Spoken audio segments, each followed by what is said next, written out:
Egypt sits in a strategic location on the border of Europe, Asia, and Africa. Since ancient times, Egypt has been an important cultural, economic, and trading hub with people from all over the world intermingling and exchanging ideas, technology, and food.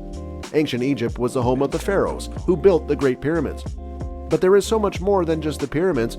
Sit back and watch as we take a look at what crazy discoveries archaeologists have made in Egypt over the years.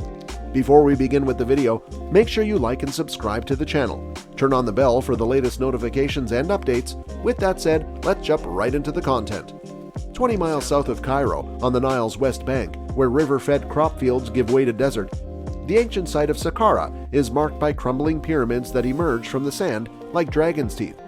Most striking is the famous Step Pyramid, built in the 27th century BC by Djoser, the Old Kingdom pharaoh who launched the tradition of constructing pyramids as monumental royal tombs.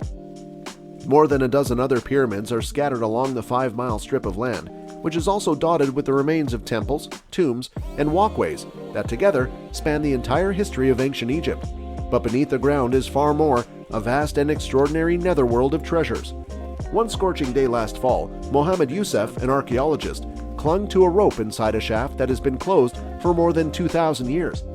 At the bottom, he shined his flashlight through a gap in the limestone wall and was greeted by a god's gleaming eyes, a small painted statue of the composite funerary deity Ptah Sokar Osiris, with a golden face and plumed crown. It was Youssef's first glimpse of a large chamber that was guarded by a heap of figurines, carved wooden chests, and piles of blackened linen. Inside, Youssef and his colleagues found signs that the people buried here had wealth and privilege. Gilded masks, a finely carved falcon, and a painted scarab beetle rolling the sun across the sky. Yet this was no luxurious family tomb, as might have been expected. Instead, the archaeologists were astonished to discover dozens of expensive coffins jammed together, piled to the ceiling as if in a warehouse. Beautifully painted human-shaped boxes were stacked roughly on top of heavy limestone sarcophagi. Gilded coffins were packed into niches around the walls. The floor itself was covered in rags and bones. This eerie chamber is one of several megatombs, as the archaeologists describe them, discovered last year at Saqqara. The excavators overseen by Youssef uncovered hundreds of coffins, mummies, and grave goods, including carved statues and mummified cats, packed into several shafts, all untouched since antiquity.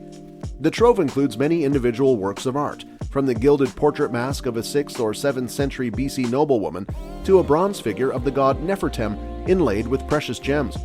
Archaeologists say it opens a window into a period late in ancient Egyptian history when Saqqara was at the center of a national revival in pharaonic culture and attracted visitors from across the known world. The site is full of contradictions, entwining past and future, spirituality, and economics.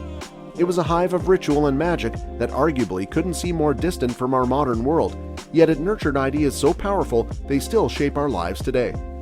Apart from its eroding pyramids, Saqqara was known, by contrast, for its subterranean caverns, which locals raided for mummies to use as fertilizer and tourists ransacked for souvenirs. Looters carted off not only mummified people, but also mummified animals, hawks, ibises, baboons. Saqqara didn't attract much archaeological attention until the French Egyptologist Auguste Mariette, who became the first director of Egypt's Antiquities Service, visited in 1850. He discovered the half-buried statue of a sphinx, and probing further, he found a sphinx-lined avenue leading to a temple called the Serapeum. Beneath the temple were tunnels that held the coffins of Apis bulls, worshipped as incarnations of Ptah and Osiris. Since then, excavations have revealed a history of burials and cult ceremonies spanning more than 3,000 years, from Egypt's earliest pharaohs to its dying breaths in the Roman era. Yet Saqqara has remained overshadowed by the glamour of Luxor to the south, where in the 2nd millennium BC, pharaohs covered the walls of their tombs with depictions of the afterlife, and the Great Pyramids just miles to the north. In 2018, archaeologists announced the discovery of a 4,400-year-old tomb, intact and ornately carved, that belonged to a high-ranking priest named Watier. The next season yielded intriguing caches of animal mummies, not just cats, but a cobra, a lion cub, a mongoose, and even a scarab beetle. Then in September 2020, the team unearthed a vertical shaft dug 30 feet down into the bedrock, the first of the megatombs. In separate niches at the bottom were 2 giant coffins, and when the archaeologists cleared the surrounding debris, they found dozens more. In a simple conservation lab set up at the site, Youssef and his colleagues admired the first coffin to be removed from the shaft. Sealed with black resin, it was roughly human-shaped but huge and squat, more than 7.5 feet long and 3 feet wide, with a wide, impassive face.